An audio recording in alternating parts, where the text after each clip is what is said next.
Part 2. Nag-umaga na lang pero hindi pa rin umuuwi si Kendrick.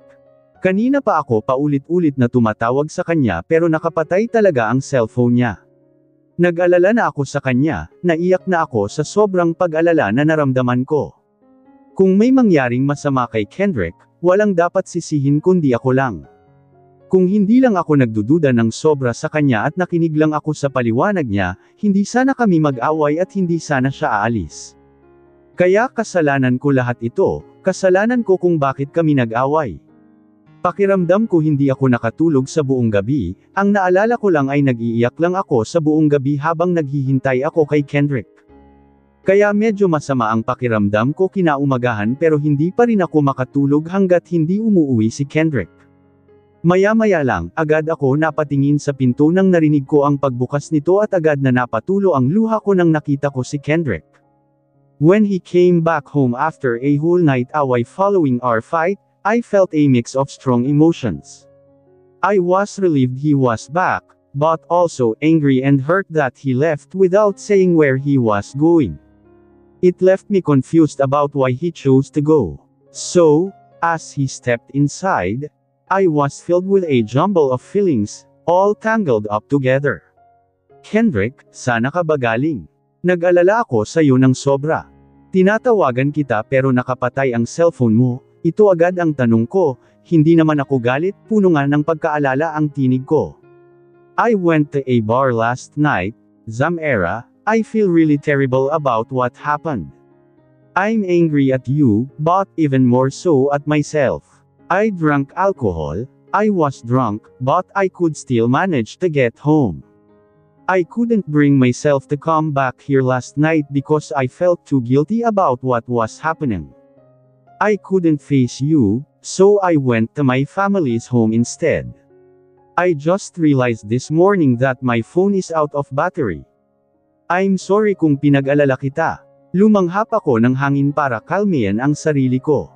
I felt relieved now, ang mahalaga lang naman ay walang nangyaring masama sa kanya at nakauwi siya ng maayos. It's okay. Ang mahalaga ay walang nangyaring masama sa'yo.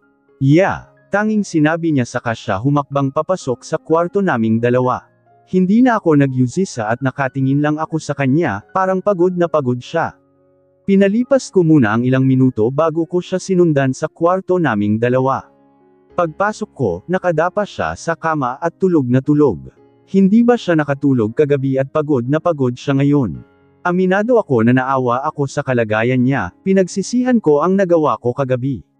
Mula ngayon, pipigilan ko na ang sarili ko na magduda. Dapat ko nang pagkatiwalaan muli si Kendrick.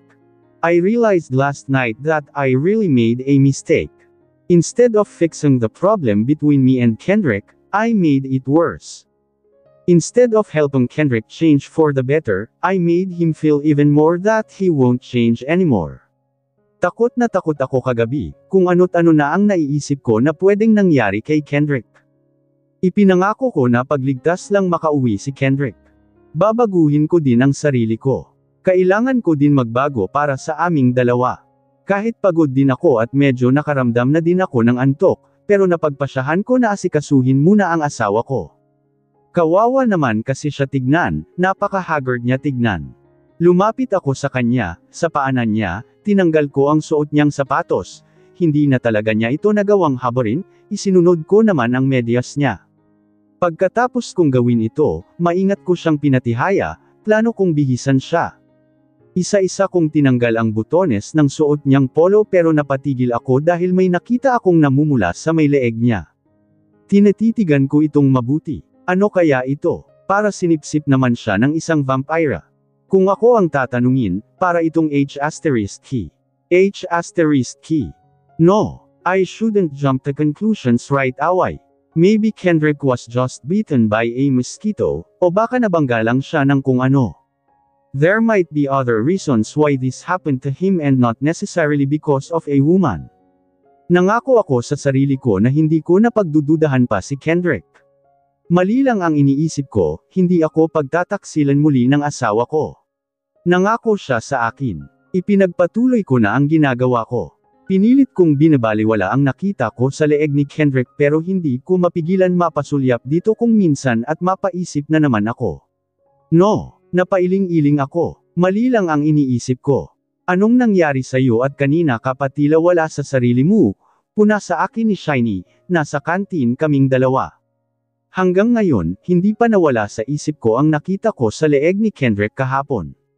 Hindi ko pa natanong ang asawa ko tungkol sa nakita ko sa leeg nito. Pagkagising kasi ni Kendrick kahapon, umalis din ito agad dahil may kailangan daw itong gawin sa paaralan. At medyo gabi na ito umuwi.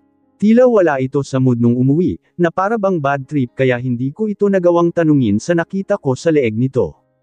Napatitig ako kay Shiny na kunot-noo din nakatingin sa akin.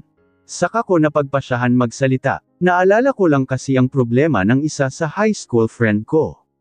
Masyado mo naman yatang dinibdib ang problema niya at parang naging problema mo na rin. We used to be very close before, and I was somewhat affected by her problem. Lihim muna akong napalunok. Nakita kasi niya sa leeg ng boyfriend niya na parang may H** ito. Tinanong niya ako, so sabi ko sa kanya, baka kagat lang ng lamok. Kagat ng lamok.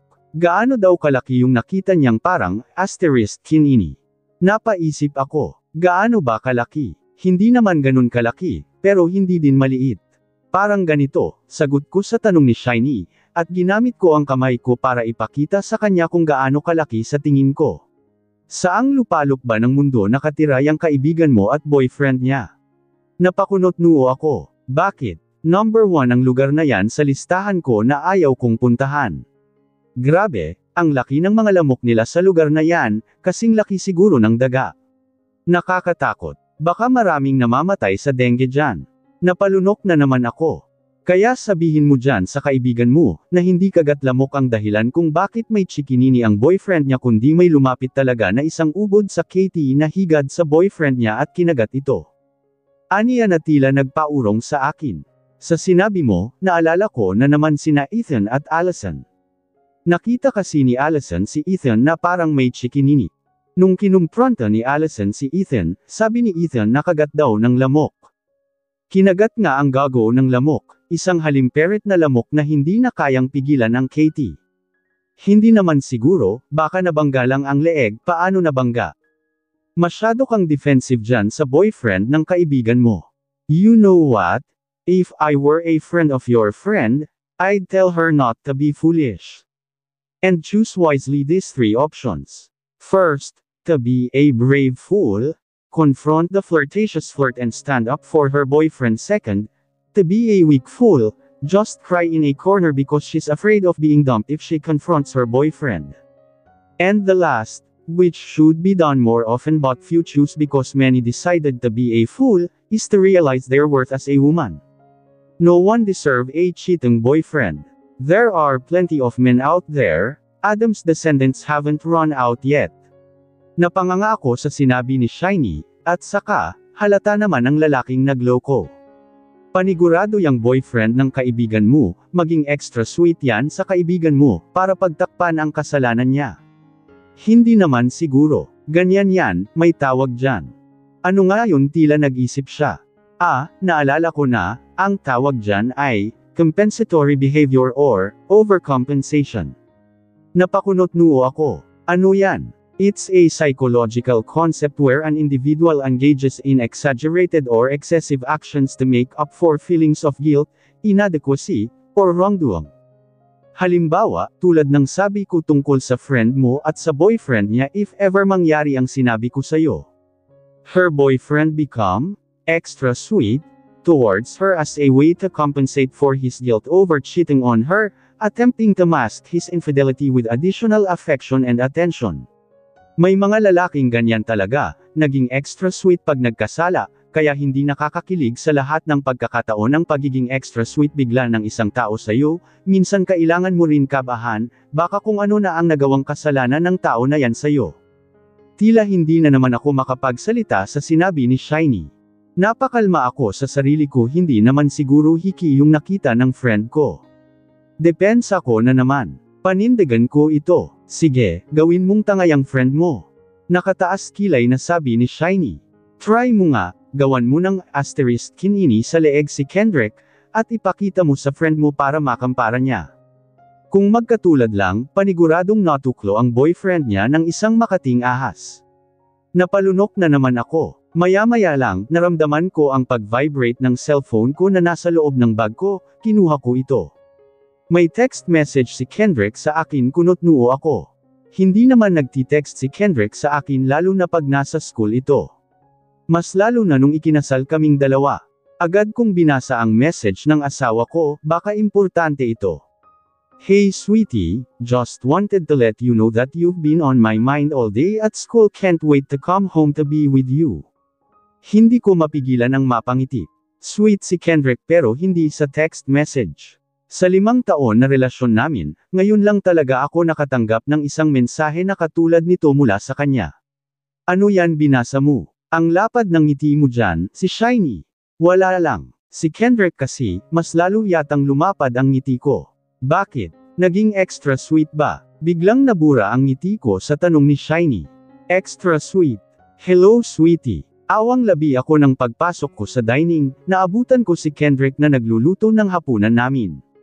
Never pa siyang nagluluto ngayon pa lang. Mas gugustuhin pa niya ang kumain na lang kami sa labas kaysa magluto siya. Ramdam ko ang malaking pagbabago niya sa ilang araw nang nakalipas, mas lalo siyang naging malambing sa akin. May mga pagkakataon na sinusundo niya ako sa school ko. Mula nang pumasok siya sa law school at naging busy sa pag-aaral, hindi na niya ako napupuntahan at nas-ando sa school. Pakiramdam ko bumabawi siya sa akin. Kaya hindi totoo ang sinabi ni Shiny sa akin, nung nagsinunggaling ako sa kanya tungkol sa nakita ng kaibigan ko sa leeg ng boyfriend nito, na ako naman talaga ang tinutukoy ko nung.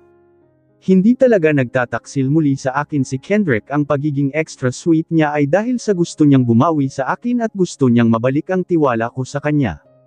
Dahil medyo pagod ako kanina kaya hindi ko na namalayan na nakatulog pala ako habang nagbabasa ng libro ko. Pagkagising ko nagmamadali akong kumilos para sana magluto kasi oras na para sa hapunan at hindi pa rin ako nakapagluto. At heto na nga, naabutan ko si Kendrick na nagluluto ng hapunan naming dalawa. Kendrick, anong drama itong ginagawa mo ngayon? And why are you cooking? Nakangiti kong tanong sa kanya. Well, I just want to serve my wife. Sweetheart, I've noticed that you seem really tired lately, and I just want to take care of you in simple ways like cooking dinner for the two of us. You don't know how to cook, Kendrick. Sinong nagsabi na hindi? If you knew how to follow instructions, then you would learn how to cook. And that's what I did now. Kaya pala panay ang tingin niya sa cellphone niya, ngumiti siya at humakbang siya palapit sa akin. Anyway, bakit hindi ka muna maupo habang naghihintay na matapos ako? Ay nalalayan niya ako palapit sa mesa. Hinailan niya ang isang upuan para makaupo ako. Napapangiti na lang ako sa gesture niyang ito sa akin. Tumataba ang puso ko sa kanya kaya mas lalo ko siyang minahal. Mukha naman tama ang ginagawa niya kasi mabango naman ang amoy ng niluluto niya. Maya-maya lang, inihanda na rin niya ang hapagkainan. Gusto ko siyang tulungan pero ayaw niyang tulungan ko siya.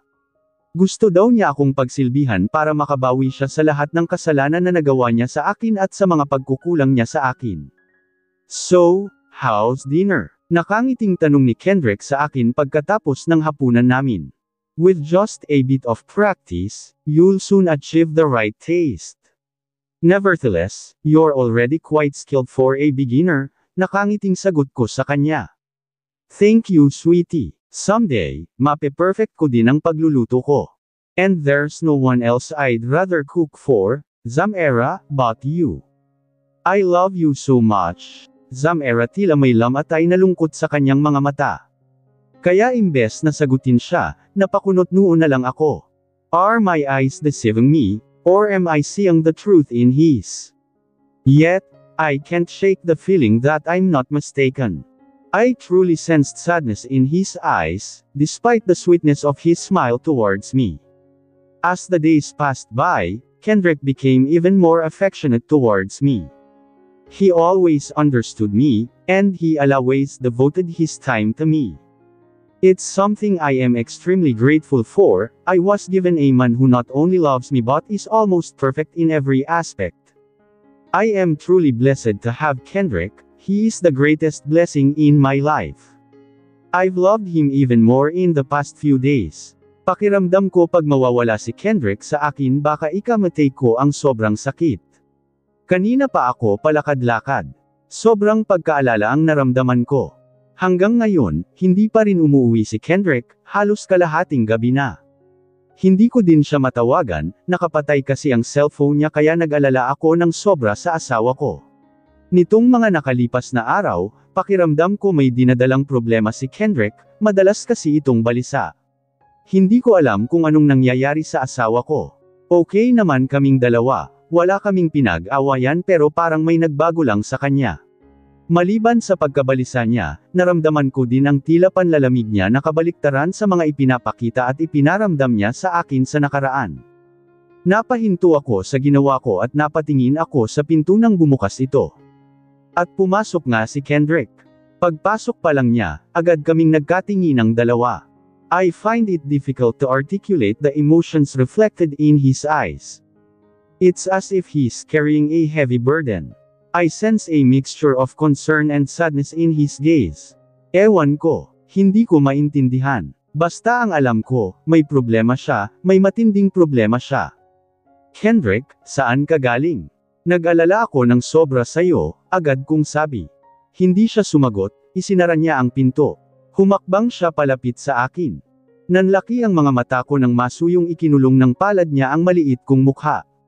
Nagkatitigan kaming dalawa, hindi pa rin nawawala ang pangamba sa titig niya. I'm sorry. I am so sorry, Zamera. I genuinely apologize to you. I messed up. I made a huge mistake and I regret it. Now, I have to face the consequences of my actions. I've wronged you, and I'm about to commit an even bigger mistake against you. It wasn't intentional, I didn't mean for it to turn out this way, and you, too you. I'm sorry, so sorry. Frustration and regret are visible in the tone of his voice. Hindi kita maintindihan Kendrick, ano bang ibig mong sabihin? Kunot-noo kong tanong sa kanya. Talagang litong-lito ako. Kahit anong mangyari, lagi mong tatandaan na mahal kita Zamera. Mahal na mahal kita. Nakagawa man ako ng malaking kasalanan sa'yo pero mahal kita. Mahal na mahal kita. Please, always believe in me that whatever happened, I won't stop until I find a way for us to overcome this and be together. Just trust me, Zamera, that after this, I will make it up to you, and I won't hurt you again. Hindi ko alam kung paano pero hahanap ako ng paraan. Mas lalo akong naguguluhan sa mga sinabi niya. Maya-maya lang, siniil niya ng halik ang labi ko, halik na tinugunan ko agad, sa kabila ng kaguluhan na nabubuhay ngayon sa isip ko. Nasasabik ako sa kanya na parang matagal na mula nung huli kong natikman ang kanyang matamis na halik sa akin. Our kiss deepened quickly. It felt like our tongues were fencing in our passionate embrace. I felt myself being lifted, and he leaned me against the wall while my legs wrapped around his waist, and our kissing continued. His lips descended to my neck, swiftly trailing down to my chest. Mabilis din niyang napakawalan ang dibdib ko at tila minamasahe niya ito. I love you, Zamera. Always remember, ito ang narinig ko sa kanya bago sabay namin narating ang rurok ng kaligayahan kinabukasan, nagising ako na wala si Kendrick sa tabi ko. Agad akong bumangon, inisip ko na baka nasa kusina lang si Kendrick. Madalas na kasi siyang nagluluto ng agahan naming dalawa. But when I entered the kitchen, Kendrick was nowhere to be found. He wasn't in the entire condo either. Where could he be? It's too early for him to leave. At hindi din siya nagpaalam sa akin. Later, kinalma ko ang sarili ko, sa isipin na baka lumabas si Kendrick. Lumipas pa ang ilang araw, parang may napapansin ako kay Kendrick, ayaw ko man aminin pero tila nanlamig siya sa akin. Naging okay pa rin naman ang trato niya sa akin pero parang nawala na yung dating init na lagi niyang ipinaramdam sa akin. Madalas na rin siyang busy at tila nakakalimutan na naman ako muli. Pero inintindi ko siya, baka may mga kailangan siyang e-comply sa kurso niya. Maaga siya umalis at gabing-gabi na kung umuwi.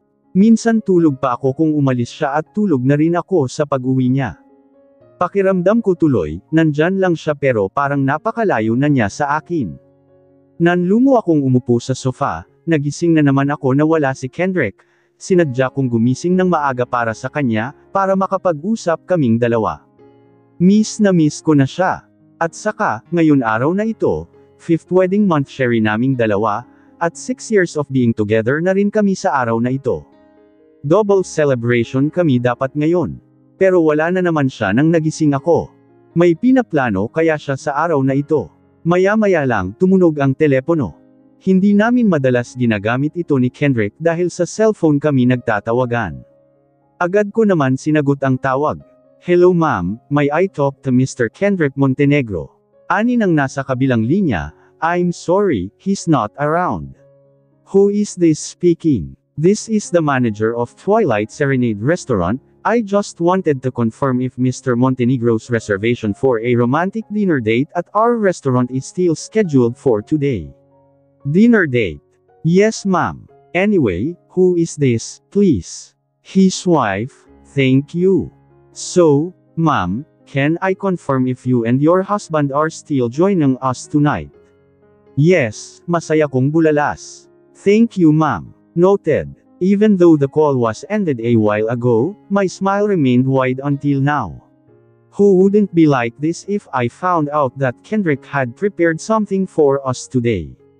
I was certain that Kendrick had planned a surprise for me, so I wouldn't ask him about what I had found out. I didn't want to ruin the surprise he had in store for me. Ang sweet talaga ng asawa ko. Excited na ako para mamaya. Halos matapos na lang ang buong araw ay wala pa rin akong natanggap na text message mula kay Kendrick para ipaalam sa akin ang pina-reserve niya sa isang restaurant. Kaya laman talaga sa buong araw ko ang tungkol sa natuklasan kong reservation na isang dinner date ng asawa ko pero hindi niya sinabi sa akin. Kalalabas lang namin ni Shiny sa malaking gate ng school namin, umaasa ako na nasa labas si Kendrick, naghihintay sa akin pero nanlumo ako dahil wala siya. Meron pa naman mahigit sa 3 oras bago ang dinner date na iyon, kaya ngayon, umaasa pa rin ako na ang natuklasan ko ay sorpresa ni Kendrick para sa akin. Baka hinihintay lang ako ni Kendrick sa kondo at doon na niya ako yayain para sa dinner date na hinanda niya, hindi ka ba susunduan ngayon ng asawa mo? Tanong sa akin ni Shiny, napalingon ako sa kanya. No, he's busy right now, sagot ko dito. So paano, mauna na ako. Dito ka lang ba maghihintay ng taxi? Titango na sana nang may naisip ako. Saan ka nga pala pupunta?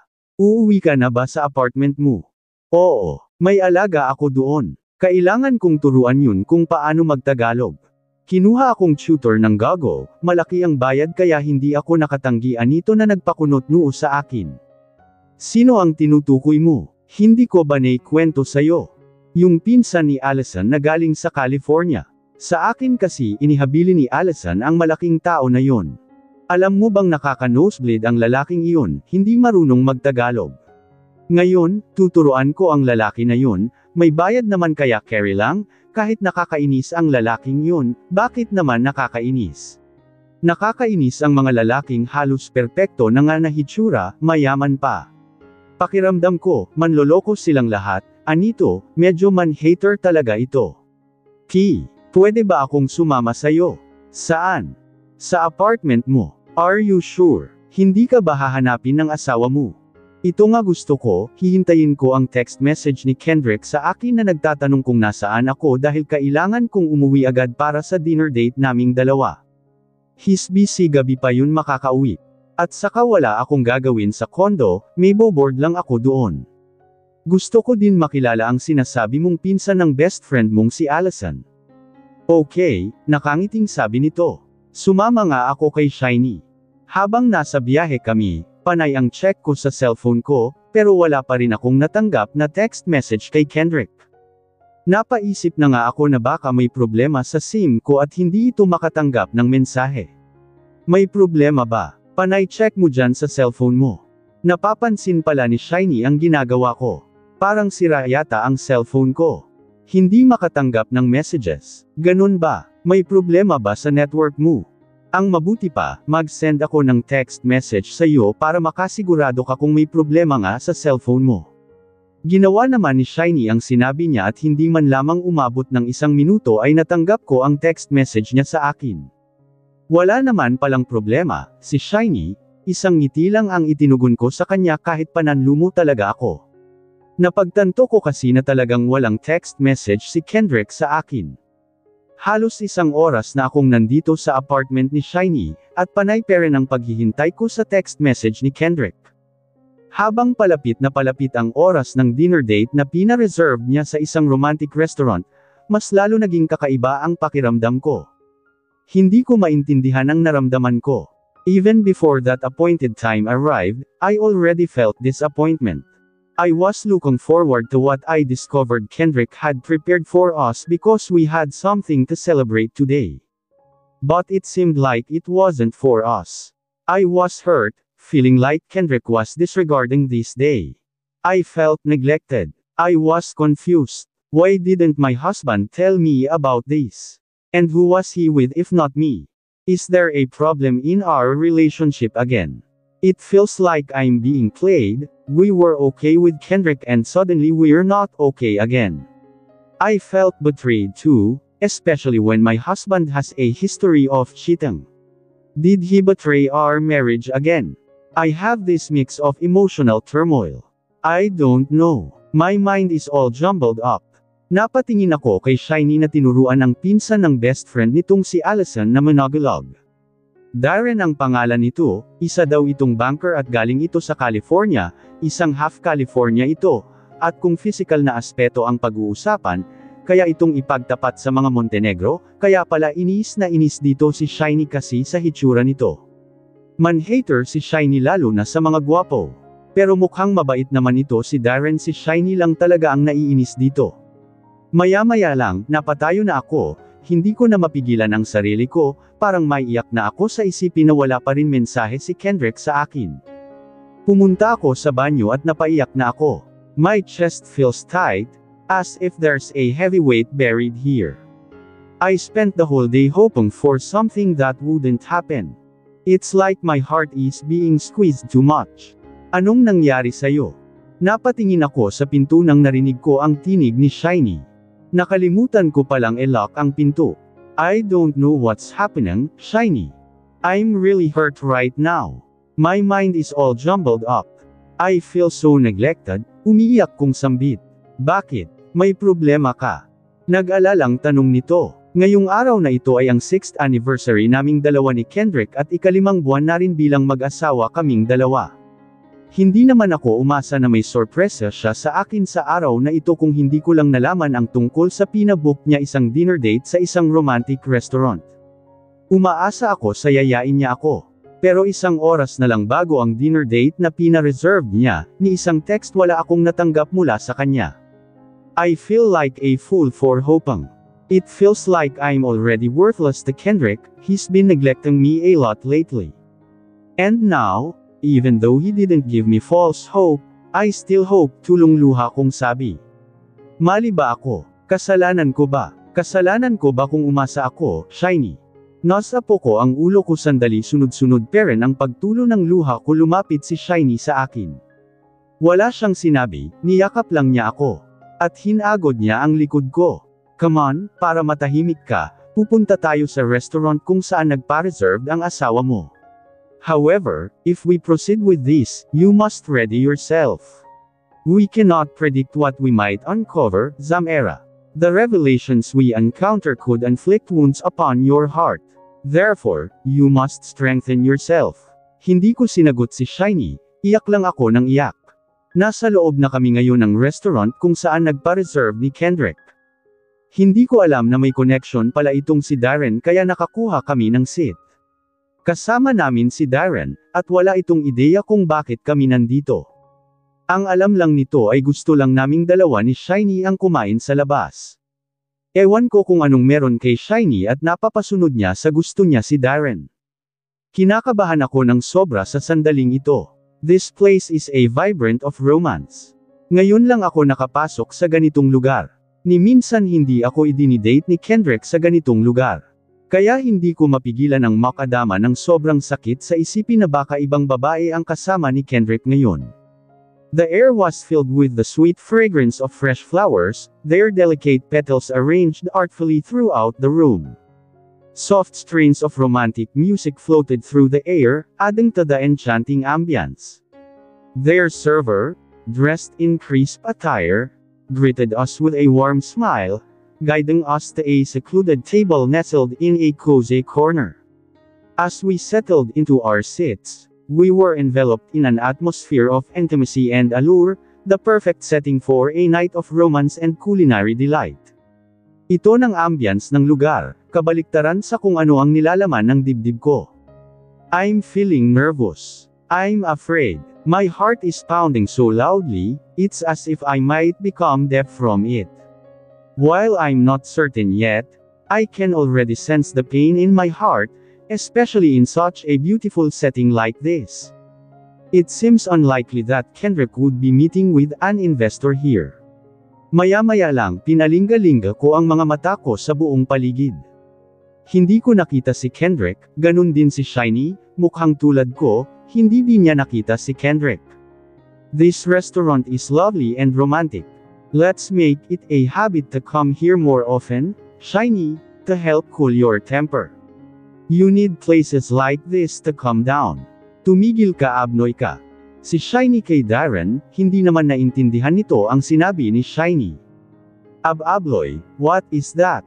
I said you're handsome, shut up. Hindi ko mapigilan ang bahagyang mapangiti dahil sa kanila kahit pa nababalot ang puso ko ng pangamba. Nabaling naman ang paningin ni Shiny sa akin, are you okay? Kinakabahan ako. Kailangan ko munang pumunta sa restroom, ani ko kay Shiny. Isang tango lang ang sinagot ni Shiny sa akin. Disoriented ako habang naglalakad kaya hindi ko na napagtuunan ng pansin ang babaeng nakasalubong ko at nasagi ko ito. Ouch! Marteng sambit ng babae kaya napaangat ako ng mukha dito, nagkakatitigan kami nito. Pamilyar sa akin ang mukha nito. Hanggang sa naalala ko na kung sino ito. Hindi ako nagkakamali, ito ang babaeng ipinakilala ng mommy ni Kendrick sa amin nung nagkita kami sa restaurant. I know you are Tita Carlota's daughter-in-law, anito. Hindi ako makapagsalita, nanatili lang akong nakatitig sa kanya. Mas lalong tumitingkad ang ganda niya sa suot niya. Zamera, right? Hindi pa rin ako makapagsalita, tila may bamara sa lalamunan ko. Ewan ko kung anong nangyayari sa akin, kinakabahan kasi ako ng sobra. Kaya imbes na sagutin siya, tumanggo lang ako.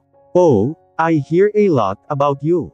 If only you knew how often you come up in my conversations with Tita Carlota. That's why I know that your marriage with Kendrick won't last long. Your husband will soon be filing for annulment, nakangiting sabi nito. Anong sabi mo? Imbes na sagutin siya nito, ngumiti lang ito sa kanya. Saka siya nilampasan nito. Imbes na papunta siya sa restroom pero natagpuan na lang niya ang sarili na sinundan ito. Hindi niya alam kung anong nag-udyok sa kanya pero sinundan niya ito para itong modelo na naglalakad palapit sa isang mesa, na nasa gilid na bahagi kung saan kitang-kita ang magandang hardin sa labas. Ang bahaging ito ay hindi halos makikita sa kung saan ang mesa namin ng mga kasama ko. Ganon na lang ang panlalaki ng mga mata ko nang nakita kung sino ang naghihintay dito. Walang iba kundi ang lalaking inalayan ko ng buong puso ko. Naninikip ang dibdib ko lalo pat nakita ko kung paano alalayan nito ang babae. His eyes were filled with admiration as he looked at Tanya. Suddenly, my eyes welled up, and tears began to fall. It felt like my heart was being shredded into pieces, over and over again. Seeing Kendrick having a date with another woman feel like my heart was breaking. I felt shocked and hurt, like I couldn't believe what I was seeing. It felt like a betrayal, like he was breaking a promise to me again. I also felt like I wasn't good enough, like I wasn't important to him anymore. Tears continued filled my eyes as I watched them together, and I didn't know what to do or how to feel. It was like all my hopes for our future were suddenly gone, leaving me feeling lost and alone. As I saw Kendrick with Tanya, an inferno of agony engulfed me. Isang apoy ng pighati ang sumaklaw sa akin. Napakasakit ng naramdaman ko, para bang ang puso ko ay hinugot mula sa dibdib ko at pinunit ito ng milyon-milyong piraso. Each breath felt like swallowing razors, each beat of my heart a reminder of the betrayal etched into my soul. The world around me blurred into a nightmare, the colors drained of joy, leaving only the suffocating darkness of betrayal. Every whispered promise, every shared dream, now mocked me with their shattered remains. Lumalangoy ako sa dagat ng pighati, nalulunod sa walang tigil na mga alon ng pangungulila, at hindi ko alam kung paano umahan mula sa sakit na naramdaman ko. Nakaupo ako sa kama naming dalawa ni Kendrick. Walang tigil sa pagtulo ng luha ko. Ang eksenang nasaksihan ko kanina ay parang sirang plaka na paulit-ulit na nagpa-flash sa isip ko. Ang masayang ngiti ni Kendrick at bawat ningning ng kanyang mga mata na dapat nakalaan lang sa akin ay ngayon, sa iba na niya inilaan. Ang bigat-bigat ng dibdib ko na para bang may mabigat na bagay na inilagay dito.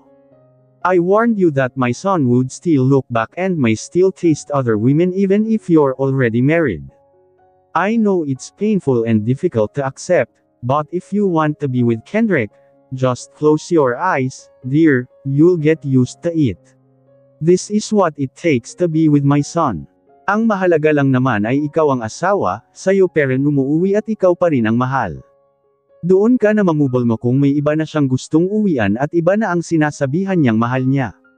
Dahil iyon ang pinakamahirap sa lahat kung nagkaroon ka ng asawa na hindi marunong makontento sa isa at gusto pang tumikim ng iba. Then, naalala ko ang sinabi ng mommy ni Kendrick sa akin. Kaya ko ba ito? Kaya ko bang magbulag-bulagan na lang sa panloloko ni Kendrick sa akin makasama ko lang siya? Mahal ko si Kendrick. Mahal na mahal ko siya. Hindi ko kayang mawala siya sa akin. Pero kaya ko bang tanggapin ang katotohanan na kailanman, hindi ako maging sapat para sa asawa ko? Maya-maya lang, napaangat ako ng mukha at napatingin ako sa pinto nang bumukas ito. Si Kendrick ang pumasok, awang labis siya nang nakita ang hitsura ko na umiiyak. Nakita kita nakasama si Tanya, Kendrick. Napakasakit. Ang inakala kong dinner date para sa ating dalawa ay hinanda mo pala para sa kanya. Sa buong araw, umasa ako na para sa atin yun, pero para naman pala sa iba. Para akong tanggang umasa mas lalong tumindi sa pagtulo ang luha ko na panganga siya sandali. Alam kong hindi niya inaasahan na huling-huli ko sa akto ang panloloko niya sa akin. Pero isang buntong hininga din ang pinakawalan niya kalaunan. Hindi siya nagsasalita, at humakbang siya palapit sa may closet kay Kendrick. Napatayo ako, frustrated ako sa inasal niya na para bang hindi niya binigyan ng pansin ang naramdaman ko ngayon. Napalingon siya sa akin, kunot-noo siya. Mas lalo akong nasaktan sa naging reaksyon niya. Wala ka lang bang sasabihin? And what do you want me to tell you, Zamera? Do you want me to deny what you saw? If I do that, will you believe me? No, right? So, why should I even speak? Hindi ka lang ba magpaliwanag sa nakita ko? Kasi iniisip ko hanggang ngayon na baka tungkol sa kurso niyong dalawa ang pinag-uusapan niyo na nagkamali lang ako nang iniisip ko na baka niloko mo ako muli. Dahil hindi mo akong magawang lokohin muli. Nangako ka, Kendrick. Gusto mong magsinunggaling ako, Zamera. Gusto mong lukuhin kita sa katotohanan. Gusto mong sabihin ko sa'yo na walang namagitan sa aming dalawa ni Tanya kahit meron naman talaga. Yan ba ang gusto mo? Malamig niyang sambit, malamig din ang titig niya sa akin. Sandali akong napanganga, saka natutap ko ang bibig ko kalaunan nang tuluyan nag-sink in sa utak ko ang sinabi niya. Mas lalo akong napaiyak sa narinig ko sa kanya. Masakit ang matuklasan na niloko niya ako pero mas masakit na marinig mismo ito sa labi niya. Bakit? Bakit mo ito nagawa sa akin, Kendrick? Ano bang kulang sa akin? Ibinigay ko naman halos lahat ng kaya kong ibigay sa'yo. Minahal kita ng buong puso. May problema ba sa akin kaya nagawa mong mga liwa? Naiiyak kong sambit. Ayaw mo ba sa buhok ko? Ayaw mo ba sa luto ko? Ayaw mo ba sa ugali ko? May ayaw ka ba sa akin? Please, sabihin mo sa akin Kendrick, at babaguhin ko para sa'yo. I don't know, Zamera. I don't know. The problem isn't with you, it's probably with me.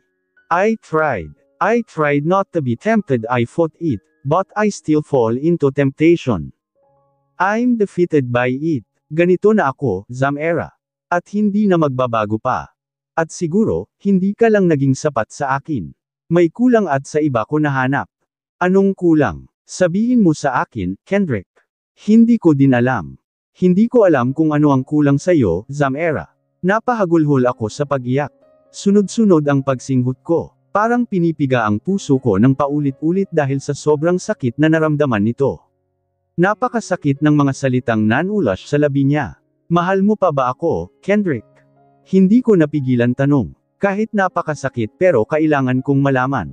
Kailangan kong malaman ang estado ko sa puso niya. Pareho tayong pagod ngayon, Zamera. Matulog ka na. Bakit ayaw mo akong sagutin, Kendrick? Sakit at frustration ang naramdaman ko. Dahil hindi ko alam ang sagot, Zamera. Naguguluhan ako sa damdamin ko, malakas na ang boses niya, sa kabamantong hininga na parang kinalma ang sarili. I don't want to hurt you any further. So, let's end this conversation now.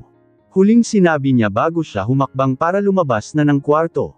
Naiwan akong tulong luha. Nang hina akong napaupo sa kama, nangangatog ang tuhod ko at tila nahihilo ako. Sumasakit din ang ulo ko, pero mas masakit ang naramdaman ng puso ko. Sa sobrang sakit, naninikip ang dibdib ko na parang kinakapos ako sa paghinga. Hindi ko alam kung ano ang gagawin ko, Shiny. Hindi ko alam kung saan ako nagkulang, kung anong problema sa akin at hindi ako naging sapat para kay Kendrick. Mangiyak-ngiyak kung sabi kay Shiny. Kailangan ko ng mapagsabihan, kaya kahit gusto ko man itago sa kaibigan ko, nasabi ko pa rin sa kanya ang ginawang panloloko ni Kendrick sa akin. Sabi niya may kulang sa akin. Pero hindi naman niya alam yun. Paano niya nasabing may kulang sa akin kung hindi naman niya alam ang kulang? Sa tingin mo, may kulang ba sa akin, Shiny? Humahagulhol na ako sa pag-iyak. Namumula na rin ang mga mata ni Shiny. Alam kong nasasaktan din siya para sa akin. Nothing is lacking in you. There's nothing wrong with you, Zamera. Kendrick is the one with the problem because he doesn't know how to appreciate someone like you. Don't blame yourself for why your husband cheated on you. Hindi mo kasalanan kung mahina siya at agad siyang nagpapadala sa tukso. Hinayaan niya ang sarili na maakit sa iba dahil mahina siya. Hindi ikaw ang may problema, si Kendrick ang may problema dahil hindi siya marunong makontento. Ang isang beses na pagtataksil niya sa iyo ay isang pagkakamali. Pero pag paulit-ulit na niyang ginawa sa iyo, hindi na ito pagkakamali, may sakit na sa pag-iisip ang asawa mo. So please, don't blame yourself for your husband's betrayal. Napatulo na ang luha ni Shiny. Hindi na ako nagsasalita. Nagpatuloy lang ako sa pag-iiyak ko. Sunod-sunod naman ang pagtulo ng luha ni Shiny. Maya-maya lang, niyakap niya ako. Sinuklian ko ang yakap niya. At mas lalo akong napaiyak, kasalukuyan kaming naghihintay ng taxi ni Shiny, kailangan ko nang umuwi. My heart is still enveloped in pain, but I need to stay strong. I shouldn't lose hope. I hold on to the truth that Kendrick still comes home to me and not to Tanya, so in my heart and mind, I still believe that Kendrick loves me, and Tanya is simply a passing fancy for him. Mag-asawa din siya dito. Mag-asawa siya sa ibang babae pero hindi sa akin. Maya-maya lang, ganun ang panlalaki ng mga mata namin ni Shiny na may huminto na isang van sa tapat namin at mula doon, lumabas ang dalawang armadong lalaki na nakamaskara at mabilis akong hinawakan ng mga ito. Ano ba? Bibitawan niyo ako. Nagpupumiglas ako para makawala ako sa mga ito. Bitawan niyo siya. Sino ba kayo? Si Shiny, pero nanlaki din ang mga mata ni Shiny nang tinututukan ito ng baril ng isa sa mga lalaking humila sa akin at pilit akong isakay sa van. Pero ganun din ang panlalaki ng mga mata namin ni Shiny nang biglang lumipad sa ere ang baril na nakatutok kay Shiny. At isang lalaki ang nakita namin na sumipa sa lalaking nagtutok ng baril kay Shiny. Hinayla na naman ako ng lalaking may hawak sa akin papasok sa van, pero nagpupumiglas ako. Hindi ko alam kung ano ang kailangan niya sa akin pero hindi niya ako matatenggay. Mabuti na lang talaga at dumating si Darren. Pareho kaming gulat na gulat ni Shiny dahil magaling pala sa pakikipaglaban si Darren. Natalo niya kanina ang tatlong lalaki na gustong tumangay sa akin. Kahit panaligtas ako at hindi tuluyan natangay kanina pero aminado ako na hanggang ngayon, takot na takot pa rin ako. Hindi ko alam kung bakit may gustong kumidnap sa akin. You're quite skilled in combat, Darren. Are you a member of an organization accustomed to fighting? Si Shiny kay Darren, kasalukuyan itong nag-cold compress sa pasa sa mukha ni Darren. Jumping straight to being a member of an organization. It's like you're saying I'm used to getting into trouble. Can't it just be that I know a thing or two about fighting? Si Darren. Okay, sorry. I just couldn't help but think about it because you were so impressive. It's like you were as good as the lead actor in that mafia movie I watched. I just couldn't shake off the thought that you might be a member of the mafia. That's quite a stretch, Shiny. Let's just say my training wasn't easy.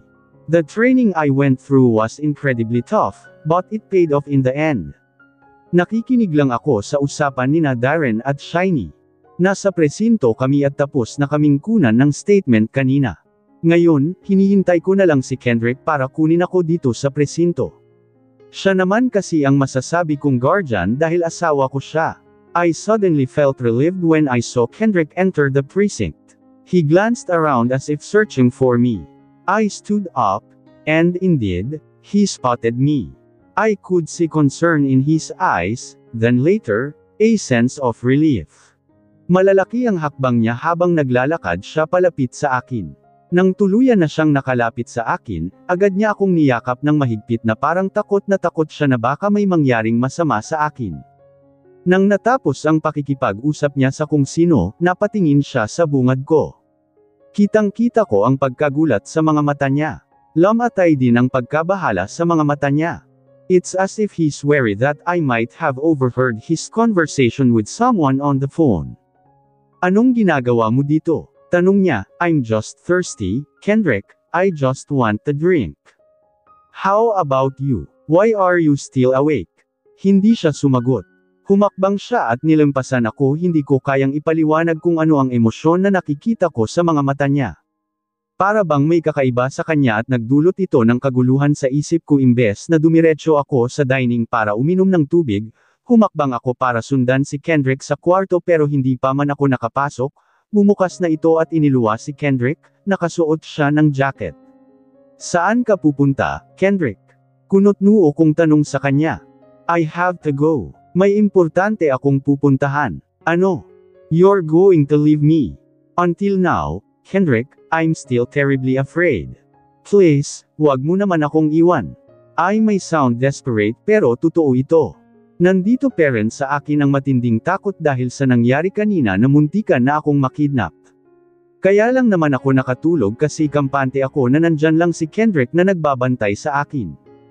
Pakiramdam ko, ligtas ako sa kanya. Walang nangyayaring masama sa'yo, Zamera. Kailangan ko lang talagang umalis, nagsimula nang mamasa ang mga mata ko. Alam niya ang nangyari sa akin kanina pero bakit kailangan niyang umalis? Why does he need to leave me alone? Saan ka ba pupunta at kailangan mo akong iwan mag-isa, Kendrick? Tulong luha kong tanong sa kanya.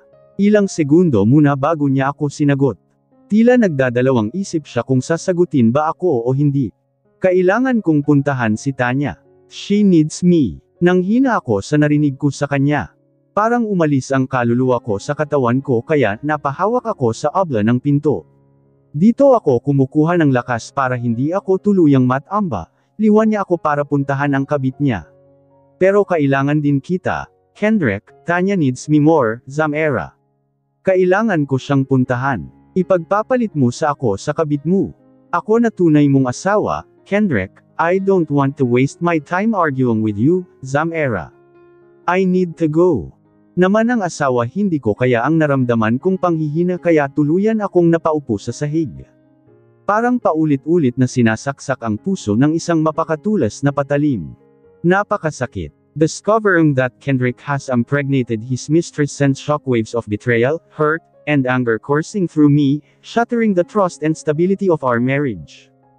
In the wake of this revelation, I grapple with profound sadness and insecurity, questioning my worth and feeling inadequate as I wonder why my husband sought intimacy and fatherhood outside of our relationship.